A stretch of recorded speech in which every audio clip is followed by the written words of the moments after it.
Olá, tudo bem? Está no ar mais um episódio do Diálogo 360. Obrigada a você que está sempre por aqui, já é um inscrito nesse canal. E para você que está chegando agora, acessou pela primeira vez nosso vídeo aqui de entrevista do Diálogo 360, seja muito bem-vindo. Aqui você acompanha entrevistas com propósito, entrevistas com a minha assinatura. A gente fala sobre todos os assuntos, mas a minha maior alegria é falar sobre saúde. Eu falo de saúde há 20 anos, há mais de 20 anos, e tenho o maior prazer de poder continuar esse meu projeto aqui no videocast, no podcast, falando sobre isso. Hoje a gente vai falar das técnicas de reprodução humana, o que tem disponível hoje. A gente vive esse paralelo, né, de ter uma vida mais completa, as mulheres se realizando no mercado de trabalho e a parte reprodutiva muito ligada à idade dessa mulher que deixou para engravidar mais tarde. Às vezes até casa mais tarde, ou nem sabe sobre casamento ainda, mas tem o sonho da maternidade. Como é que a gente trata? Como é que a gente conversa sobre esse assunto com os médicos que nos acompanham durante a vida e com o médico que acompanha as mulheres durante a vida toda, que é o ginecologista. Hoje quem tira todas as nossas dúvidas, nosso convidado aqui, com a maior alegria, eu recebo o Dr. Vinícius Bacega. Ele é ginecologista, obstetra, especialista em reprodução humana. Doutor, obrigada por ter vindo, é uma alegria te receber aqui. Obrigada, Denise, pelo convite. E vamos lá para a gente falar um pouquinho mais desse tema, esclarecer as dúvidas que as pessoas têm sobre esse tema. Muita coisa mudou na reprodução assistida nos últimos anos, nas últimas décadas, a começar sobre a popularização das técnicas, né? Então, em estar mais disponível, de poder fazer parte dessa conversa e não ser algo só para uma classe muito alta, né? Uma classe social, não. Hoje está para todo mundo, essa conversa tem que existir. O ginecologista é o médico que acompanha essa mulher, é o médico que acompanha essa família, mas eu vou falar da mulher porque a vida da mulher mudou, doutor. A vida da mulher mudou. Hoje a gente fala sobre a entrada na menopausa e quem assiste aos vídeos sabe que eu tenho falado bastante sobre isso. Hoje a gente fala de uma entrada na menopausa com essa mulher tendo filhos pequenos, precisando ter a energia elevada, não só para ela se sentir melhor, porque ela precisa correr atrás da criança, os deveres de casa. Cumprir com todos esses deveres. Isso. Então, assim, não é fácil, as coisas realmente mudaram. Antigamente a gente via, né, mulheres engravidando 18, 20 anos, e hoje a gente está falando de uma idade próxima a 40, ultrapassando 40 anos, que a gente sabe que não é uma idade adequada, não favorece muito a gestação espontânea. Queria que você pontuasse esse momento que a gente vive hoje e em que circunstâncias se fala sobre isso. Algumas mulheres podem até se ofender de uma pergunta do médico fazer, né? Olha, você pretende engravidar? Já pensou sobre isso? Porque o tempo simplesmente passa, né? Eu sempre começo falando o seguinte, né? Que, infelizmente, o ovário ali, ele não vai acompanhando, né? Às vezes eu tenho uma mulher que tá lá, né, toma todos os seus cuidados, com saúde no geral, faz seus procedimentos, tá lá, linda, maravilhosa, mas o ovário, ele não acompanha, eu não tenho como fazer esse rejuvenescimento do ovário, e eu tenho aquele tempo, ele vai seguir, independente de qualquer coisa. Então, óbvio que a gente tem que olhar para isso, né? Hoje em dia, realmente, como você disse, a mulher assumindo, né, muitos outros papéis na sociedade, não ficando só focado na maternidade, numa idade reprodutiva mais jovem, a tendência, e os estudos mostram isso, que assim, é muito difícil hoje em dia a gente falar numa gestação abaixo de 35 anos de idade, e como você disse, a maioria acima dos 40 anos. A gestação de uma forma natural, ela pode acontecer, né? Eu gosto de explicar isso, porque você não fica parecendo que o Vinícius trabalha com reprodução assistida, parece que a pessoa só consegue engravidar com técnica de reprodução assistida depois dos 40 anos. Não, isso não é verdade, tá? É claro que essa chance vai diminuindo cada vez que passa, né? Conforme vai evoluindo a idade reprodutiva. Mas isso pode acontecer.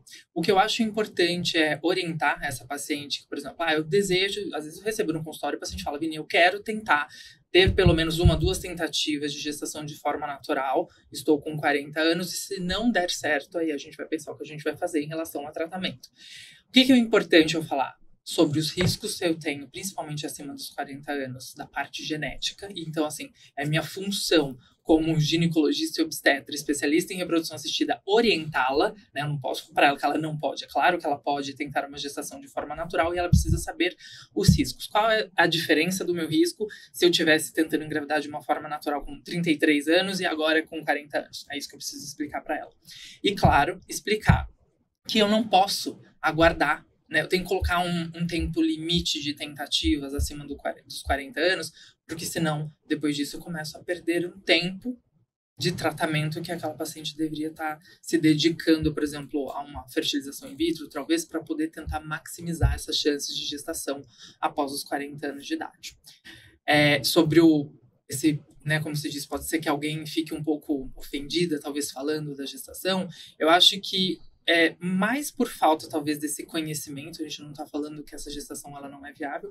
A gente estava conversando aqui, né, um pouquinho antes de começar o podcast, falando sobre alguns casos, né, que eu falei, pacientes gestantes 45, 46 anos e que não tiveram intercorrência nenhuma no pré-natal.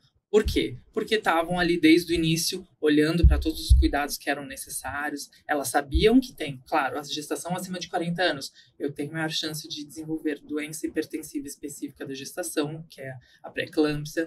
Tenho maior chance de desenvolver diabetes gestacional, mas não é porque eu tenho maior chance que eu vou desenvolver. Eu vou estar fazendo um pré-natal ali bem detalhado, exatamente para eu minimizar essas chances. Mas eu também não posso falar que não tem risco algum, né? Então, acho que é isso que tem que ser esclarecido para essas pacientes. Única e exclusivamente a questão da idade já assume uma postura de risco um pouquinho mais elevada, porque eu gosto de bater na tecla do risco, porque assim, vocês nunca falam nenhum risco, vocês falam risco habitual, porque já não é uma situação normal gerar uma criança, né? Então você já está, obviamente você já tem algum risco. Tem muitas mudanças, isso, né? muitas mudanças, já transformam o estado normal dessa mulher. O funcionamento do organismo. Como um todo, assim. Isso. Então, vocês falam um risco habitual. O simples fato da idade já coloca um pouquinho a mais ali de risco? Como eu mencionei agora, né? O simples fato de eu ter uma gestação, principalmente aqui falando, né? Acima dos 40 anos de idade, eu tenho um maior risco de desenvolver pré-eclâmpsia e diabetes gestacional. Isso é fato, né? Claro que se essa paciente, eu tenho que... Isso são os fatores falando pura e simplesmente da idade.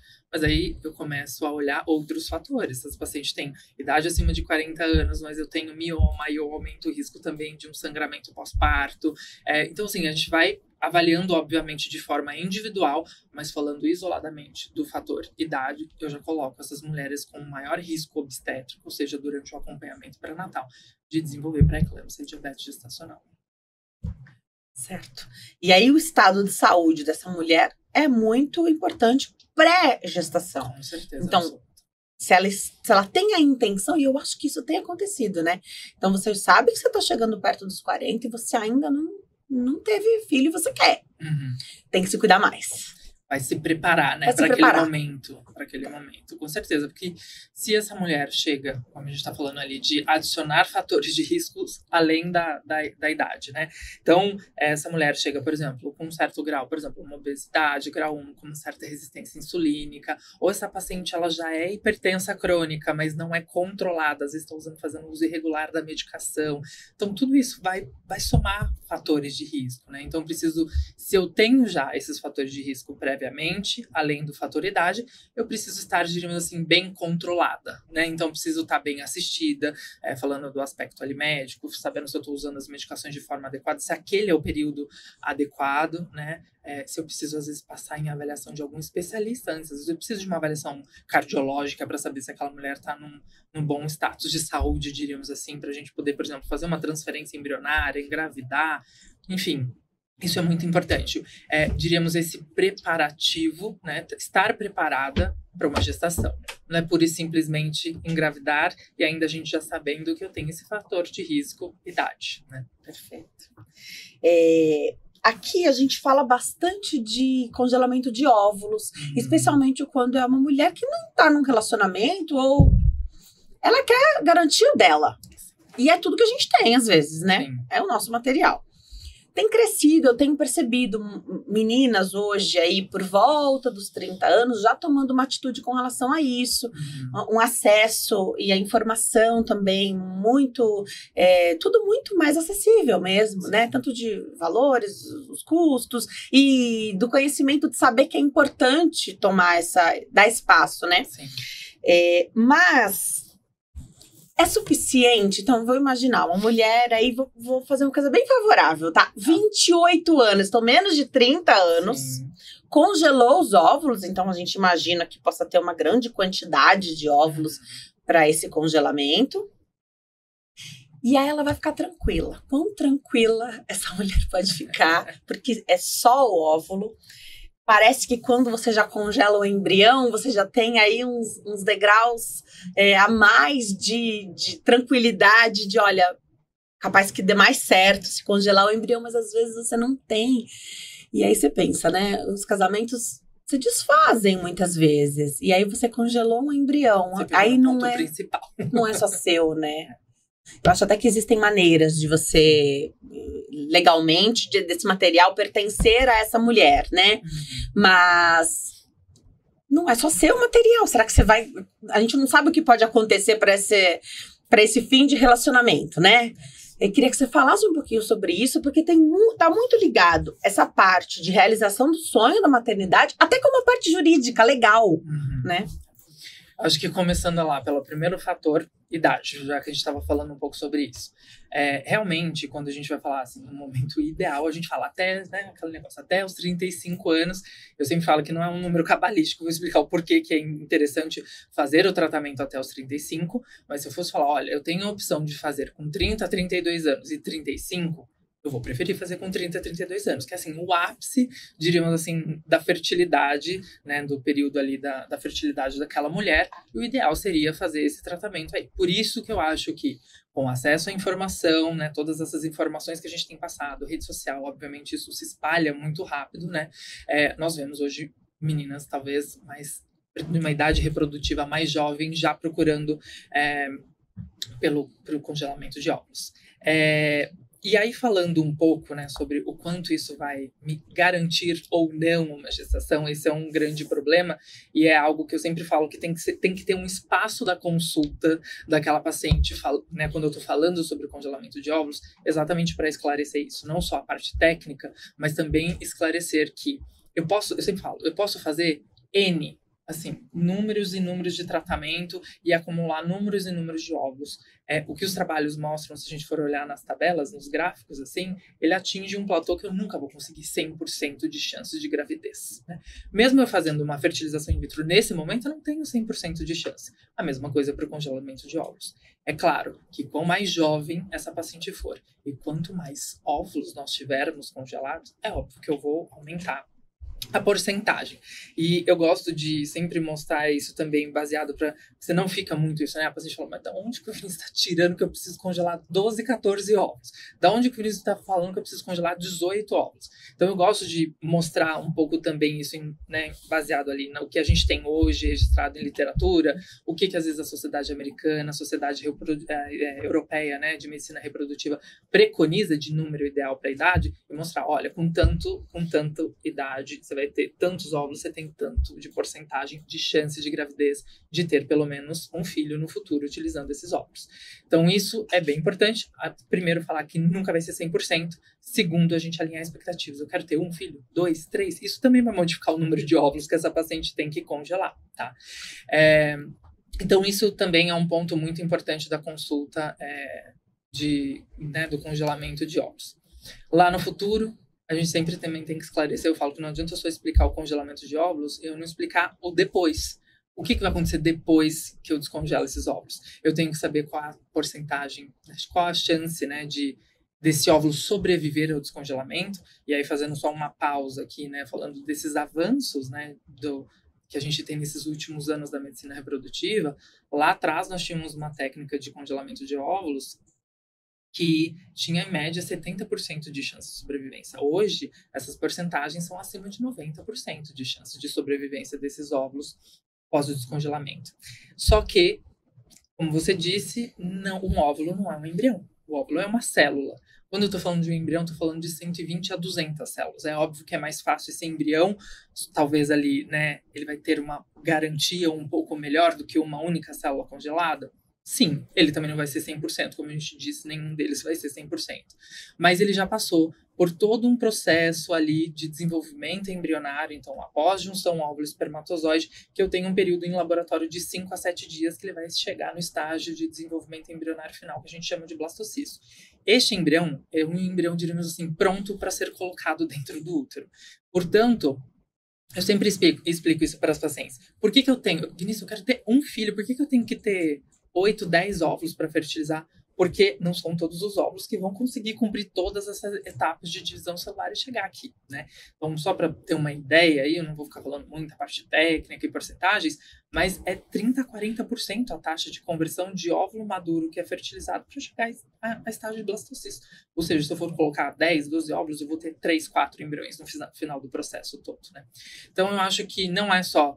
Tem que saber as porcentagens, tem que saber qual é a chance no futuro e também tem que saber qual é o processo depois desse descongelamento, para eu também saber ali o que eu vou... Você não fala, meu Deus, eu congelei 12 óvulos, eu só tive 3 embriões, mas estava dentro da porcentagem, né, que a gente tinha ali preconizado. Só que se a paciente não sabe isso, o que ela vai ter? Meu congelamento de óvulos não foi legal, não foi adequado, porque eu tinha 12 e agora eu só tenho 3 embriões.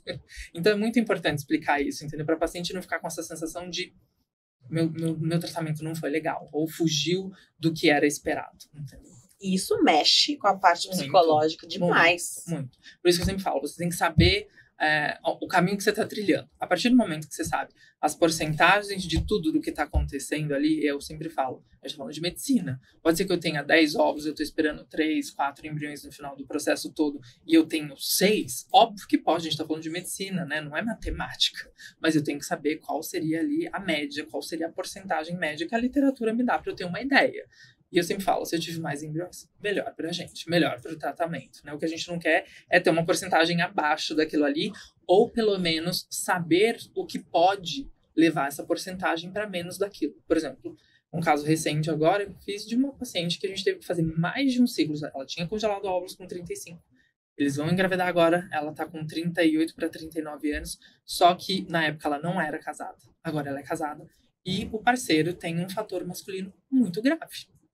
Então, grave é o quê? Abaixo de 1 milhão de espermatozoides. Tanto que eu estou contando que, teoricamente, pela OMS, eu tenho que ter acima de 15 milhões. Então, isso pode levar a uma taxa de conversão de óvulo maduro fertilizado para embrião menor do que esses 30% a 40%. E talvez, no caso dela, seja melhor o quê? Eu ter um número maior de óvulos.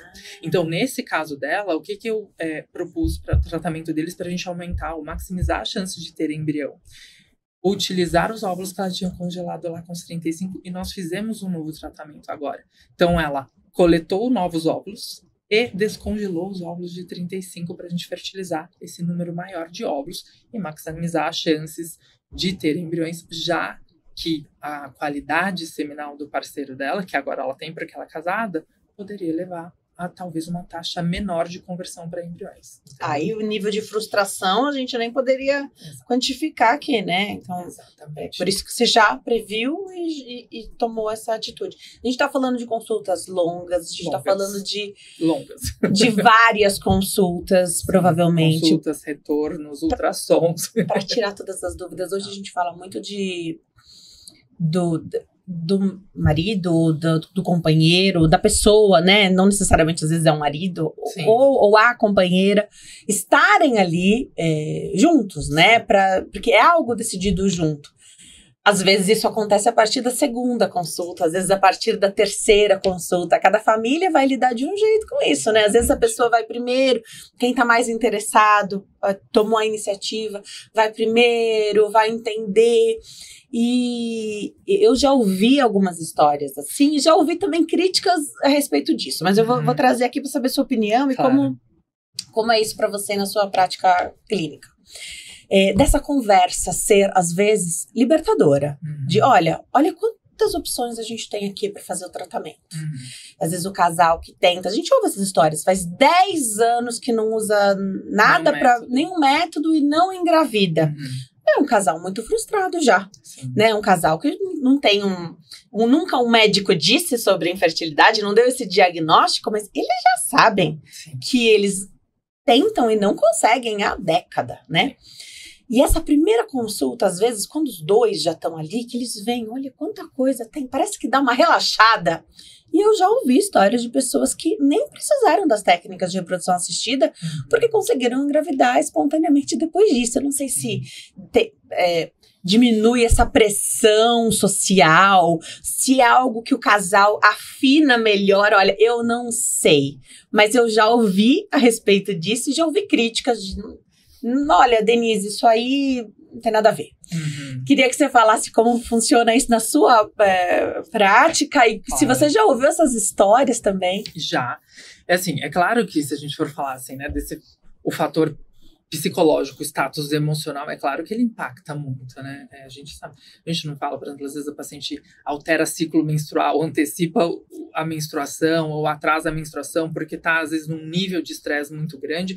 Isso impacta não só em relação ao ciclo, impacta a saúde num geral, né? Então, claro que isso é muito importante e é difícil falar assim, né, sem saber o caso em específico. Eu não acho que esse é o único fator. Mas eu vejo, por exemplo, assim, pacientes que às vezes chegam lá exatamente, como você disse, chega com uma carga muito grande, uma cobrança muito grande.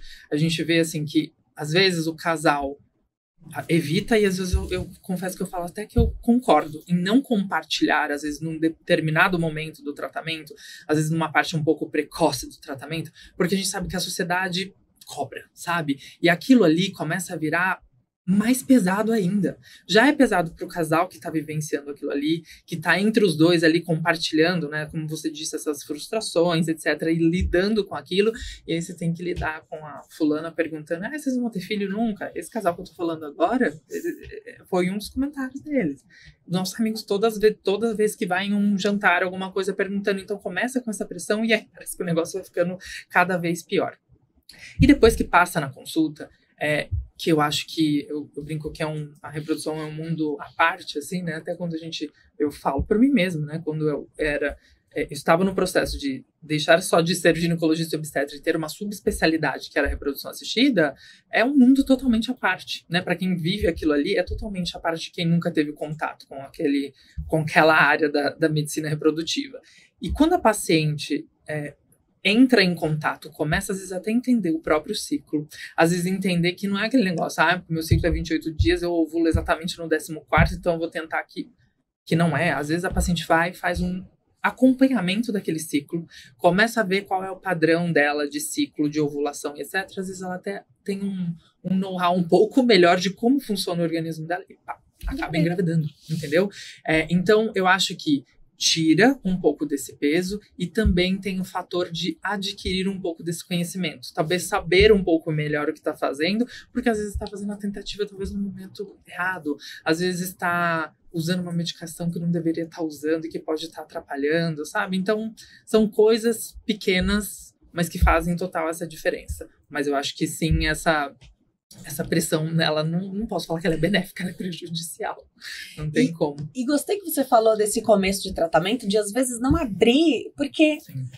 Se é difícil, se quem está buscando o tratamento às vezes não tem o conhecimento total ainda sobre se é garantido ou não como que funciona exatamente, imagina essa família que a gente tem hoje, a gente vive um abismo geracional. Exato. Né? Mas você não está fazendo tratamento? Não está grávida ainda?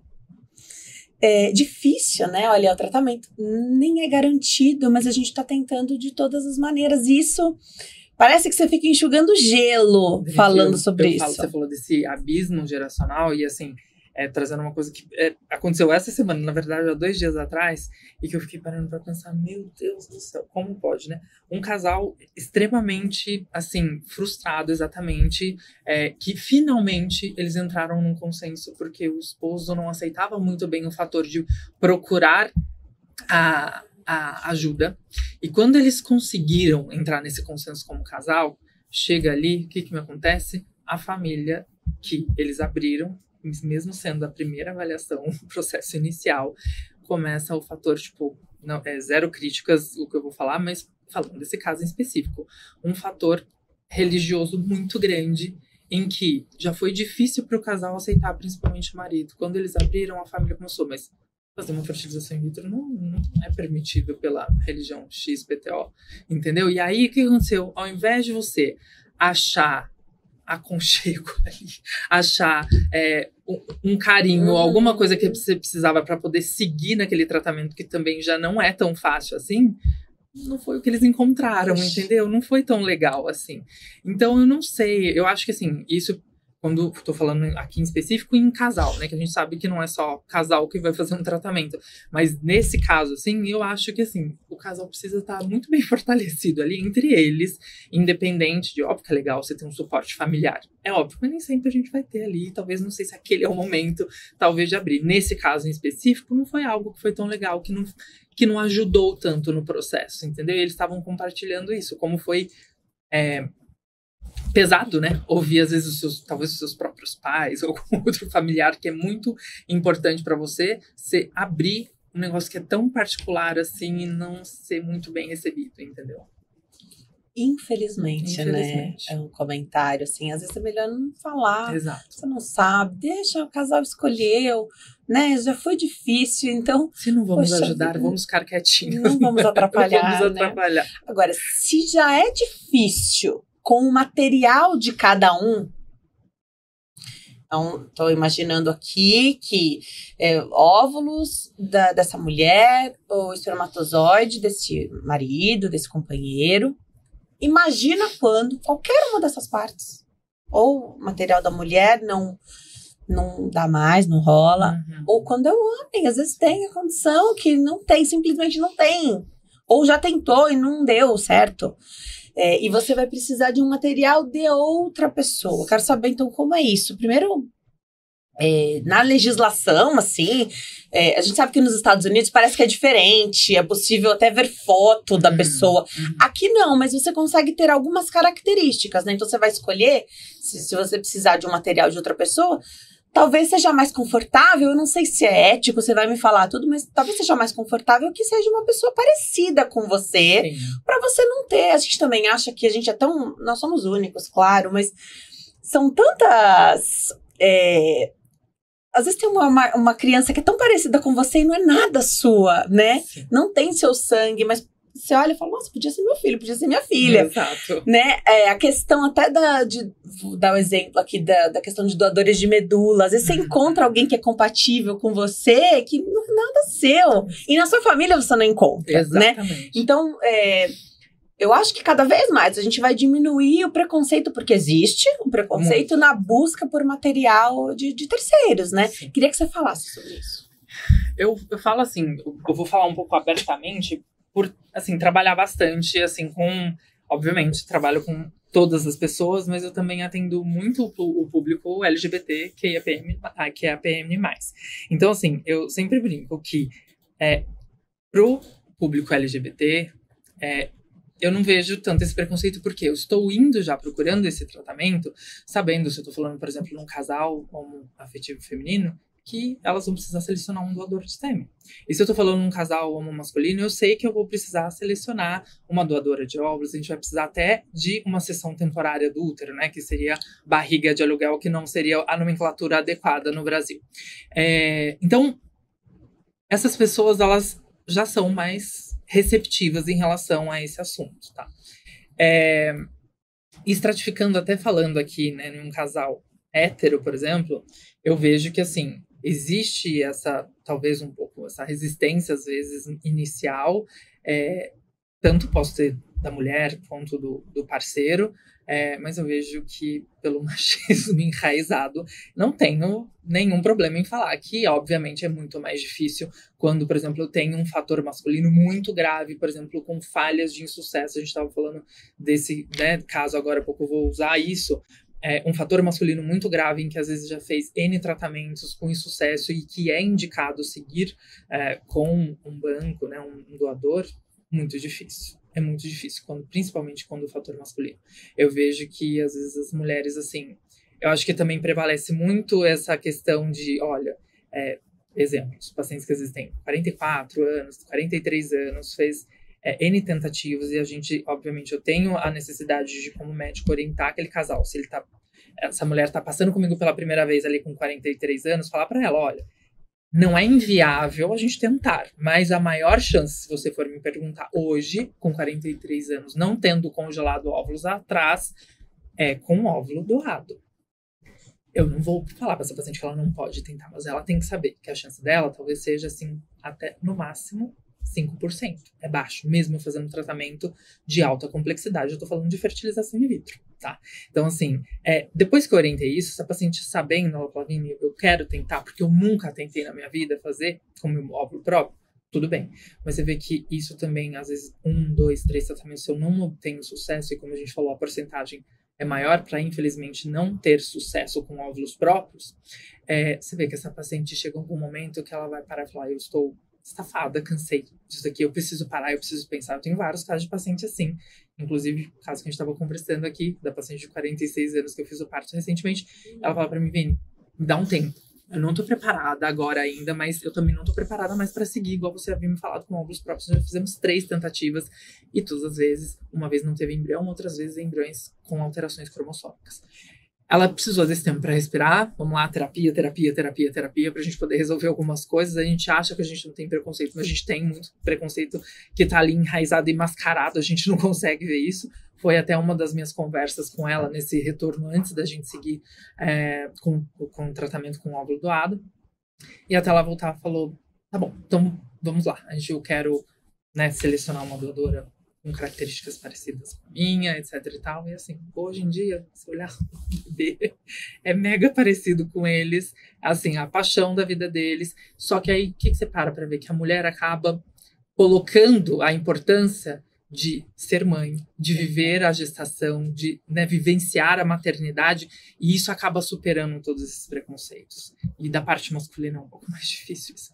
Talvez eu acho porque o parceiro, o marido, ele vai realizar isso, e a gente vê muito isso, como você, né, perguntou, eu ainda faço alguns casos de obstetrícia, de pacientes que às vezes falam, eu não vou embora aqui depois do tratamento, você vê que o marido ele vai realizar tudo que está acontecendo ali, só depois que o bebê está no colo, né? Então, assim, o processo talvez seria um pouco mais longo. Eu não estou julgando, mas estou falando que talvez o processo é mais longo porque ele precisa de tudo isso para poder entender a importância daquilo. A mulher acho que acaba realizando isso um pouco antes, processando isso um pouco antes, pela prioridade de querer vivenciar ali a gestação e a maternidade. E por ter essa possibilidade da gestação também, tudo que você come é o que o bebê se alimenta, os pensamentos, né? Então a gente consegue entender um pouquinho que a gente participa disso. Isso. Mesmo que não seja o nosso material exatamente, um óvulo nosso, você gerou aquela criança dentro de você, A gente não vai aprofundar, senão a gente vai ficar aqui 2 horas falando só sobre esse assunto, mas, né, se vocês quiserem ler um pouquinho mais sobre epigenética, e a gente fala um pouco sobre isso, né, quando a gente está falando em tratamentos com gametas doados, seja espermatozoide, óvulo, enfim, o processo da gestação em si, tudo, como você disse, que é vivenciado, isso vai interferir, né?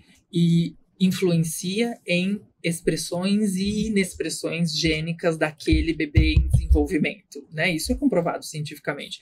Então, isso é fato, e isso é algo que é muito importante, acho que essa paciente saber, principalmente falando aí nesse processo também de aceitação. Não é que você não está participando, pelo amor de Deus, né?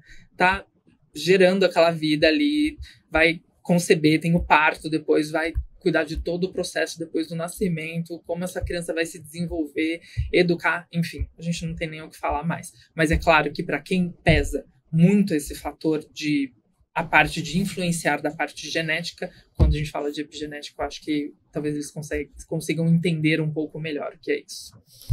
E para isso você só precisa, ótimo, né?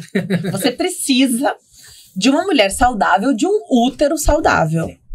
Então, aí independe um pouco da idade, ou talvez a palavra certa seja, aumenta um pouquinho a questão da idade cronológica da mulher. Então, ela tem um útero saudável, ok, os óvulos dela não foram suficientes ali, não deu certo, mas ela você consegue transferir para o útero dela e ela vai ter essa gestação de maneira mais tranquila possível. Então, você aumenta um pouquinho a coisa da idade, é isso? Isso. Porque o que vai realmente impactar em relação à chance, né, da gravidez é a idade do óvulo. Tá. Né? Então, por exemplo, geralmente, quando a gente está falando de ovo-doação, óvulos doados, essas pacientes geralmente têm abaixo de 35 anos, na grande maioria das vezes. Perfeito. Ou seja, quando eu tenho uma maior chance, né, de gestação e de embriões saudáveis, diríamos assim. E essa paciente, às vezes, que está do outro lado aqui do tratamento, né, que vai receber esses óvulos, geralmente são pacientes que às vezes já estão na menopausa há anos. Tem pacientes que às vezes está 3, 4 anos na menopausa e às vezes está ali aguardando porque fala, Vini, essa paciente não tem muitas características que eu gostaria, vou aguardar mais um pouco. Até chegar um momento, eu falo, você tem que fazer de uma forma que você se sinta tranquila que está seguindo o tratamento com as características que você realmente gostaria de seguir o tratamento. E aí, depois disso, quando, por exemplo, essa paciente aceitou, por mais que ela tenha, como eu disse, 46 anos, né, claro que o quanto antes a gente quer pensando no risco obstétrico, eu quero que seja o quanto antes, não quero postergar para ser 48, 49 anos. Mas, a partir do momento que eu tive essa decisão, vou seguir com o óvulo dado dessa doadora, porque preenche os meus critérios e características, o útero dela vai importar não tanto igual o óvulo. A não ser, obviamente, como você disse, se eu tenho uma alteração estrutural desse útero muito grande, né? Muitos miomas na localização ali do endométrio é onde vai implantar o embrião, algo que realmente possa interferir. Mas se, por exemplo, o único fator é, Vini, eu entrei na menopausa, não consigo engravidar, porque eu não tenho mais óvulo, mas meu útero é saudável, diríamos assim, o que vai me importar é o óvulo desse óvulo, a idade desse óvulo. Vamos falar da seção temporária do útero, então? Vamos. Quem é essa pessoa que vai se dispor? Fala-se muito do termo barriga de aluguel, sim, né? Mas esse não é o termo correto aqui no Brasil. E não se pode pagar por isso. Por isso que não é o termo correto. Você não está alugando nada, né? Quem aluga paga para ter a disposição ali. Queria que você falasse sobre isso. Quem é essa pessoa? Se a lei, a legislação, a ética fala sobre o grau de parentesco, o nível ali de proximidade dessa pessoa. Fala. Então, assim, o que o CRM deixa que eu não preciso, por exemplo, o casal, vamos falar aqui de um casal homoafetivo masculino, chegou para o tratamento, a gente selecionou a doadora, mas eu preciso saber quem vai cessar temporariamente o útero, tá? Eu não preciso pedir autorização para o CRM, para o Conselho Regional de Medicina, se alguém, né, um deles, do casal, tem alguém que pode cessar temporariamente, esteja disposta e seja de até 4º grau de parentesco de um deles. Não preciso solicitar nenhuma avaliação do CRM, porque isso já, pelas normas técnicas de tratamento de reprodução assistida, já é previamente autorizado. Vini, quando que eu vou precisar de uma solicitação?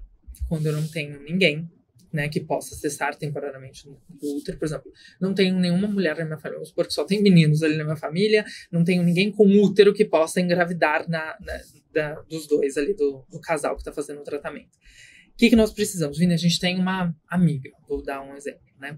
Essa amiga, ela pode cessar temporariamente o útero, desde que ela já tenha um filho. Além disso, que essa paciente, obviamente, esteja de acordo, se ela for casada, o parceiro ou parceira também tem que estar de acordo com isso, tá bom? E, além disso, eu tenho que fazer uma solicitação para o CRM, falando, olha, o caso é assim, assado. Não tenho, por exemplo, né, alguém que possa cessar temporariamente o útero e nós temos essa possibilidade. O CRM vai avaliar a possibilidade e assim que o CRM definir, aí sim eu posso seguir com o tratamento. Antes do CRM me dar autorização, eu não posso seguir, diferente de quando eu tenho alguém de parentesco, que eu nem preciso solicitar essa autorização, tá bom? E, claro, você já falou, mas eu só vou reforçar, eu não posso ter nenhum caráter, fins lucrativos do tratamento. Essas são as regras que a gente teria para a sessão temporária do útero, tá bom? E aí, nesse caso, esse casal, então, que tá tendo esse útero cedido por aquela mulher, vai acompanhar livremente esse pré-natal. Porque quando a gente fala na hora do parto, a gente tem direito a um acompanhante. Nesse caso, os dois poderiam estar lá? Olha, a gente precisa, obviamente, solicitar, mas assim, eles estando ali como um casal, como os pais do bebê, obviamente, assim, eu vejo... Nesse aspecto, eu acho que eu vejo muito, muito pouco, assim, restrição em relação aos hospitais, às maternidades que estão realmente pensando... Exato, é bom senso. Bom senso. É bom senso, é bom senso. Porque tá tudo sendo feito certinho, sabido, né? Então, Exato, com documentação, registrando a dupla maternidade, a dupla paternidade, enfim, tudo que a gente tem que lembrar que, assim, a gente sabe que nós não estamos zerados, infelizmente, de preconceito, seja ele homofobia ou não, qualquer outro tipo de preconceito, mas quando a gente fala disso, a gente também tem que lembrar dos avanços, que são pequenos, mas são importantes, mas por exemplo, a gente ter isso citado, por exemplo, nas normas técnicas do CRM, que as técnicas de reprodução assistida são permitidas para todas as pessoas, incluindo, então, casais homoafetivos, pessoas transgênero, enfim, para todo mundo, e também que essa documentação, e isso é muito importante, porque eu vou apresentar essa documentação, né, carimbada pelo médico que acompanhou o tratamento, pelo responsável da clínica que foi feito o tratamento, os cartórios são obrigados a registrar esse recém-nascido, por exemplo, um casal homoafetivo, o nome dos dois pais ou o nome das duas mães. Se a gente estiver dando um exemplo aqui de casais homoafetivos. Obrigados, tá bom? Perfeito, sempre bom falar. O material de quem vai ser utilizado? Como é que é feita essa escolha? Porque aí você tem então, num casal homoafetivo masculino, você vai ter que escolher. Não dá pra fundir os dois e aí você tem que escolher. É o material de um que vai. Como é feita essa escolha e se existe, até mesmo, às vezes o casal ele tá empenhado, ele quer fazer. Nessa hora, pode dar uma balançada de todo mundo vai querer que o seu material seja usado. E pensar do casal homoafetivo feminino também. Às vezes uma é que vai gestar e aí o material da companheira que vai ser utilizado. Queria que você falasse um pouquinho sobre isso, se é polêmico até entre os casais homoafetivos, se hoje a gente já tá mais tranquilo com relação a isso. Olha, eu sempre brinco que eu começo a consulta quando estou falando de casal homoafetivo feminino, masculino, querendo entender, eu falo, eu não quero falar da parte técnica do tratamento, primeiro eu quero entender qual é a dinâmica de vocês, do casal, porque quem vai ditar para mim como eu quero seguir são elas. É claro, por exemplo, um casal homoafetivo feminino, eu vou falar, olha, em teoria a gente tem essa maior facilidade, teoricamente, porque eu tenho óvulos, eu tenho útero, diferente de um casal homo, como a gente estava falando, que eu preciso solicitar, às vezes, até para quem vai cessar temporariamente o útero. Mas eu vejo que os casais geralmente já chegam alinhados, já conversaram muito em casa, já falaram muito sobre aquele assunto, decidiram quem vai querer engravidar primeiro. Às vezes chega lá e fala, Vinícius, eu não quero nem estimular, nem engravidar, não quero fazer nada. Então, muito do que aquele casal chegou em consenso do que faz sentido para eles ou para elas. Tá? O que vale a gente ressaltar aqui? Que a partir do momento que a gente tem isso decidido, o que é permitido ou não é permitido. Por exemplo, um casal homo masculino. Estou falando exemplos que tenho exemplares, né, que aconteceram e que a gente teve que tomar essa decisão.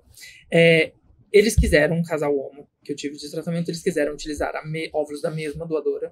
Então, utilizamos parte dos óvulos para fertilizar com o sêmen de um deles, parte dos óvulos da mesma doadora para se fertilizar com o sêmen do outro. Formamos esses embriões independentes ali, né, de cada um deles. E aí, o que aconteceu? A legislação não foi atualizada. Antes, eu poderia pegar um embrião que foi formado a partir do espermatozoide desse e um embrião formado a partir do espermatozoide do esposo dele e transferir os dois no mesmo momento. Isso era permitido. Com a atualização da legislação, e entendo, eu sempre explico isso também, isso não é preconceito, não é homofobia, isso daqui serve para todo mundo, porque quando eu tô falando de gametas distintos aqui, eu também tô falando, por exemplo, de um casal hétero que às vezes está utilizando um sêmen doado, um óvulo doado, por exemplo. Então, eu não posso fazer a transferência desses embriões que têm, querendo ou não, um material genético diferente. Qual a justificativa médica para isso, para o CRM ter mudado a legislação, as normas técnicas de reprodução assistida? Porque durante um pré-natal, se eu tenho, Deus me livre, uma alteração de um dos embriões, que eu tenho uma alteração genética e que eu preciso fazer um rastreamento, como eu vou fazer a rastreabilidade intraútero durante o acompanhamento pré-natal? Então, essa é a justificativa do CRM.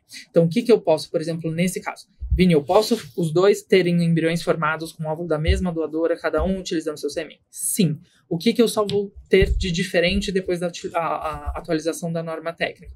Eu vou ter que transferir primeiro um e depois o outro. Tá, então essa é a única restrição, diríamos assim, técnica que eu teria aí no tratamento. Número de embriões transferidos. Como é que tá hoje essa questão? Porque a gente sempre fala, gêmeos, que gracinha, eu nunca conheci. um obstetra que falasse isso, que concordasse.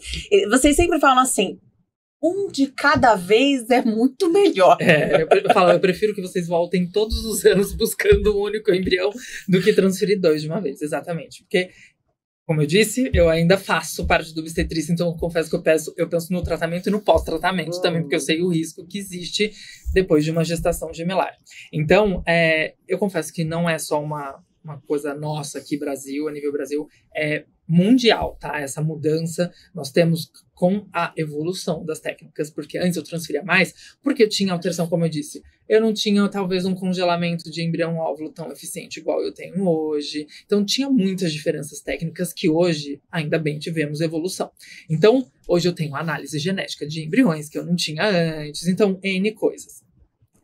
Isso nos trouxe num cenário atual da reprodução assistida que nos leva a saber, talvez, qual o embrião, nunca vai ser 100%, mas qual embrião tem maior potencial de implantação. Hoje a gente usa inteligência artificial avaliando divisão celular para saber, a gente tem um score lá, uma nota que aquele embrião ganha quando eu acompanho toda a divisão celular dele, do dia que foi fertilizado até ele chegar no estágio de blastocisto, ele ganha uma nota para saber se ele tem um maior potencial de implantação ou não. Além disso, eu consigo fazer análise genética, saber se ele é geneticamente normal ou não, já que a gente sabe que os embriões que são geneticamente anormais, eu tenho uma menor chance de implantação, ou caso ele implante, maior chance de abortamento de primeiro trimestre. Então, assim, com todas essas evoluções, nós chegamos nesse cenário que a gente chama de SET, que a gente chama de Single Embryo Transfer, transferir um único embrião por vez. É uma tendência mundial. Quando a gente fala aqui, normas técnicas a nível Brasil, o que a gente tem? Até 37 anos, estou falando aqui basicamente de embriões que não foram biopsiados ou analisados geneticamente.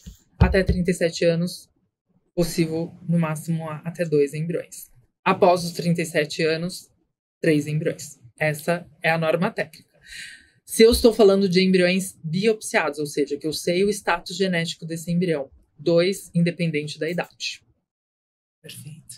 2 independente da idade. No máximo 2, né? Não é obrigatório transferir 2. E ainda assim, transferindo um só, ele pode multiplicar, né? É sempre um risco. A chance é bem pequena. A chance é pequena. É bem pequena. Tá. Tipo assim, 1 a 3%, vou colocar ali, tá? Um número bem pequeno. Mas eu tive um caso ano passado. É raro, mas acontece, né? Um casal de meninos, se vocês estiverem sabendo, vocês vão saber que são vocês. Um casal homo-feminino, que as duas congelaram óvulos, uma por diagnóstico de endometriose e a outra pelo fator idade, né? A esposa estava fazendo, eu também vou congelar meus embriões, vamos tentar garantir aqui.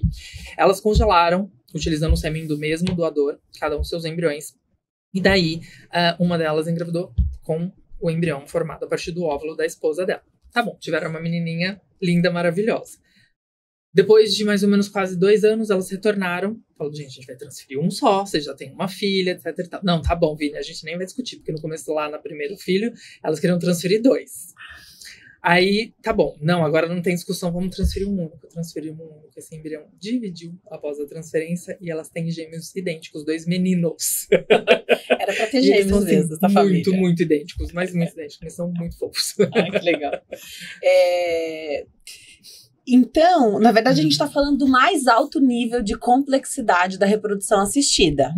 Que sempre foi a FIV, que é a fertilização in vitro, que agora, com biópsia, com inteligência artificial, essa complexidade aumentou, né? Então, a gente está falando do mais alto nível de complexidade da reprodução assistida. Quando é que você opta? Porque aqui, sempre o fator idade, para mim, é muito impactante, né? Então, você já está 43, 45 anos. Se está disponível, se eu posso biopsiar, eu me pergunto, por que não? É assim, Denise, eu gosto de falar também, porque assim, toda vez que a gente fala de um procedimento, assim como qualquer outro procedimento médico, nenhum procedimento é isento de risco, tá bom? Como a gente volta a falar, com as evoluções de técnica, obviamente eu não preciso falar que do mesmo jeito que melhorou a técnica de congelamento, também melhorou a técnica de como eu vou avaliar esse embrião geneticamente, ou quando é feito e como é feita essa biópsia. Então, assim, hoje nós consideramos a técnica, né, para biópsia embrionária muito segura. Mas se eu vou falar que ela é isenta de risco, ela não é. ela tem uma porcentagem também pequena, que eu posso diminuir aí, eu vou colocar mais ou menos em até, no máximo, 5% a chance de implantação desse embrião. Não é o que a gente vê tanto aí na rotina, porque a gente tem bastante, né, vários casos que a gente tem indicação de fazer análise genética. Então, a gente coloca essa questão, então por isso que não é sempre que é feito, né, aberto assim, todo mundo vai fazer. É diferente, né, de alguns outros países. Tem países que assim, eu tenho 34 anos, cheguei e eu quero fazer biópsia. Não vai fazer. Porque eles não fazem, é regra do serviço, isso fora do Brasil, tá? Em alguns países. Mas aqui, o que a gente coloca? Olha, até tal idade, a porcentagem é mínima, ou, né, ela existe, ela nunca vai ser zero, mas ela é menor de eu ter um tipo de alteração cromossômica, e as sociedades, é assim, dessa forma que eu coloco, pelo menos para as minhas pacientes. E as sociedades internacionais se posicionam que não tem uma indicação médica formal para poder fazer ali essa biópsia embrionária. Mas você tem aqui, né, no Brasil, como funciona a nível Brasil. Esse casal tem que saber que existe essa técnica disponível e o casal, obviamente, sabendo, tem a possibilidade de selecionar se quer ou não seguir com a análise genética de embriões. Claro que eu tenho que orientar, mas não posso falar. Vocês não vão fazer a análise genética, tá bom? Dessa análise, de toda a informação, porque vocês têm acesso, o laboratório deve ter acesso a todas as informações. O que esse casal pode escolher? Então, dá para escolher se é menino ou menina? Dá para escolher qualquer outra característica que não seja, né, exclusão ali de síndromes genéticas? E só tem uma opção. E deu uma alteração genética. E aí? Vou começar pelo sex selection, então. Tá. Perguntou. Mais fácil. Acho que essa é a pergunta, assim... Primeira. A primeira de todas é se pode fazer essa seleção, tá? Legislação brasileira não permite a gente fazer sex selection. Então, lembrando que sex selection é eu escolher aquele embrião pura e simplesmente porque eu queria transferir uma menina, eu queria transferir um menino. Isso é sex selection, tá bom? Qual é o nosso critério de seleção a partir do momento que eu tô falando? Que eu sei a classificação do laboratório, que a gente chama de avaliação morfológica desses embriões, e eu também sei o status genético desse embrião, incluindo, obviamente, o par de cromossomos sexuais, então eu sei o sexo desse embrião. O nosso critério é selecionar um embrião que é geneticamente normal, independente do sexo, e que tenha a melhor classificação morfológica do laboratório. Este é o melhor embrião e o mais indicado para transferir lá com a nossa ordem de preferência, tá bom? Então, é isso que é indicado.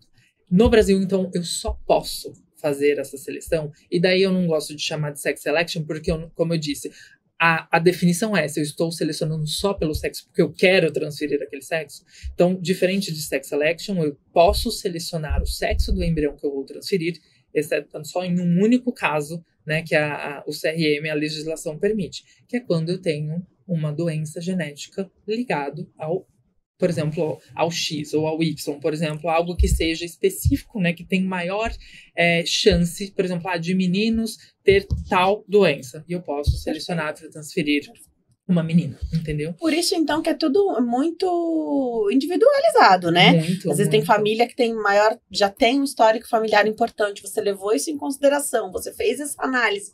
Então, você faz essa escolha, mas não é somente pelo sexo do bebê. Muito legal. Por que às vezes não é o embrião com maior nota que a gestação dá certo? Tem uma explicação para isso? Porque vira e mexe eu vejo, e hoje vocês compartilham muito em rede social. Sim. Esse é aí mostra um bebê e fala, esse aqui é uma nota tal, né? CC, por isso, são números e letras, né? Que vocês fazem o score aí do blastocisto. Tem uma explicação para, de repente, você tinha aí com a melhor nota. Não deu certo, a gestação não foi para frente, não veio positivo tão desejado.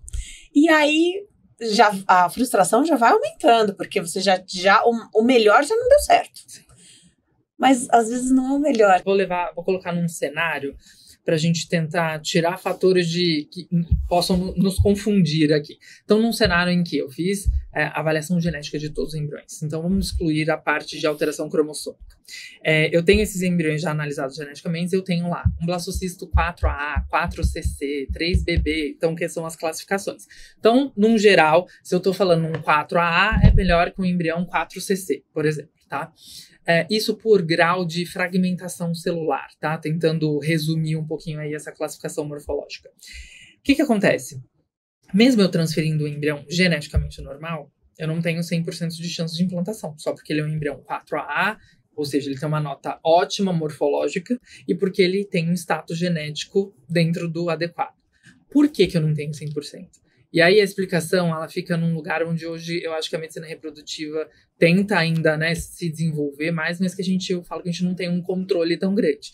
Que é, a partir do momento que eu coloquei esse embrião lá dentro do útero, né, a gente consegue controlar a espessura do endométrio, eu consigo controlar se os hormônios estão adequados, enfim, N coisas. Mas eu não consigo controlar essa relação que o embrião tem com o endométrio a partir do momento que eu coloquei ele lá dentro.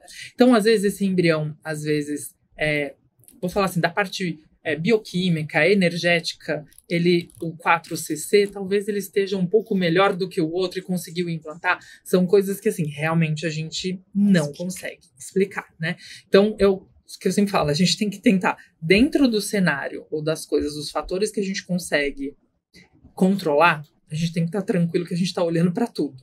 Agora, coloquei o embrião lá dentro, a gente vai ter que, eu sempre brinco, a gente vai ter que ter fé também e uma torcida, porque é realmente o momento em que a gente não consegue. Eu preciso dessa conversa embrião-endométrio para ele conseguir implantar e seguir com a gestação, entendeu? Para terminar, a gente fala tanto de adoção de crianças, e às vezes é tão difícil a questão de aceitar o material doado, e aqui eu quero trazer, é possível adotar ou ter doado para esse casal um embrião? É super viável. Então, antes de eu falar da doação, né? Então, o que acontece? Nós temos, obviamente, casais que às vezes vão colocar, eu fiz um tratamento, vou colocar naqueles exemplos, tive 3 a 4 embriões, eu transferi, Vinícius, o primeiro embrião, engravidei no primeiro, e eu tenho 3 embriões, não tenho sonho nenhum de ter outro filho, tá tudo certo aqui pra mim. Esse casal, ele pode passar, né, para ele por um processo, ele colocar depois lá como um destino desses embriões, depois eles vão decidir se eles querem, por exemplo, doar esses embriões. Então, nós temos hoje em dia, né, como se fosse um banco de embriões congelados, que esses embriões foram doados, por exemplo, esses casais que, por exemplo, já engravidei, não quero ter outro filho, e fizeram uma doação desses embriões. Então, da mesma forma que eu tenho lá seleção de óvulos, espermatozoides, pelas características, óbvio, eu tenho um histórico médico também, eu também tenho um histórico médico desse casal, né, do óvulo e o espermatozoide que foi utilizado para formar esse embrião, e também tenho as características. E vou pegar aqui do outro lado um casal que, por exemplo, a mulher tem 43 anos, eles já fizeram 3, 4 tentativas, não tiveram nenhum embrião viável para transferência, ou não tiveram embrião, e o marido tem um fator masculino gravíssimo e que eu tenho basicamente um fator desse casal combinado. Em que eu sei que se eu for pegar, por exemplo, um óvulo doado de uma doadora e fertilizar com esse sêmen, eu também tenho um risco de talvez não ter embrião viável. Pode ser que tenha? Pode, mas também pode ser que eu não tenha. Então, nesse caso, por que não seguir, se eu tenho um fator do casal combinado, seguir com uma doação de embrião? Então, nesses casos, por exemplo, esse caso em específico, é super indicado, por exemplo, uma doação de embrião. Eu preciso falar para esse casal que, lembrando do aspecto que eu acho que eu friso muito, que é importante, que você falou também muito aqui, do aspecto emocional, porque isso começa a pesar. Depois de 3, 4, 5 tentativas, como que esse casal já não tá, né? Então, eu tenho a obrigação, como médico, técnica, de falar qual é, às vezes o casal pergunta, qual é hoje, de todas as opções que a gente tem, a que vai me dar mais chance de engravidar? Mas eu já tô cansado de tudo isso aqui. Eu tenho que falar desse banco de embriões. Eu tenho que falar que eles podem encontrar, por exemplo, um embrião que tem características parecidas com os dois, de uma paciente que tinha 30 anos, o cara não tinha um fator masculino de infertilidade, um embrião que eu tenho, sei lá, 60%, 70% de chance de implantação e que eu vou fazer esse casal seguir o tratamento feliz e sem talvez ficar se machucando mais ali, sabe? Tentando, num processo que talvez eu não vou ter tanta chance.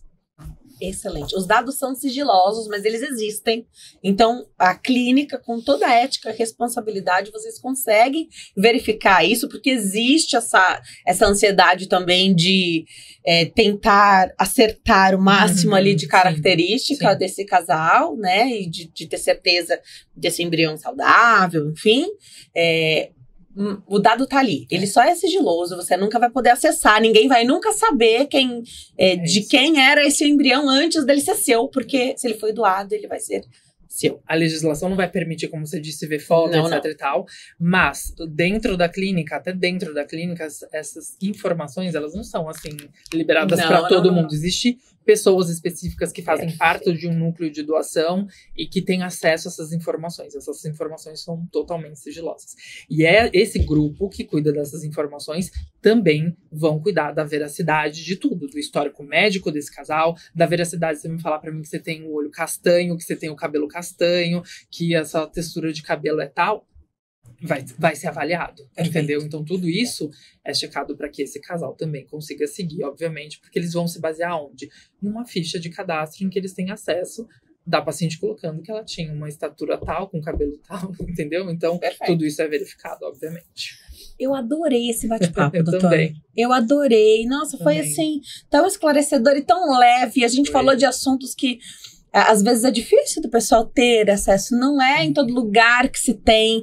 Infelizmente, essa disponibilidade de falar, né? Então, estou muito feliz de ter você aqui pra gente falar sobre isso. Os meus convidados não vão embora sem ganhar um mimo da farmácia de manipulação Empório Magistral. A farmácia que nos apoia aqui no Diálogo 360. Eu falo que é sempre importante ter à mão o contato de uma farmácia de manipulação de confiança. E minha indicação para vocês é a farmácia de manipulação Empório Magistral.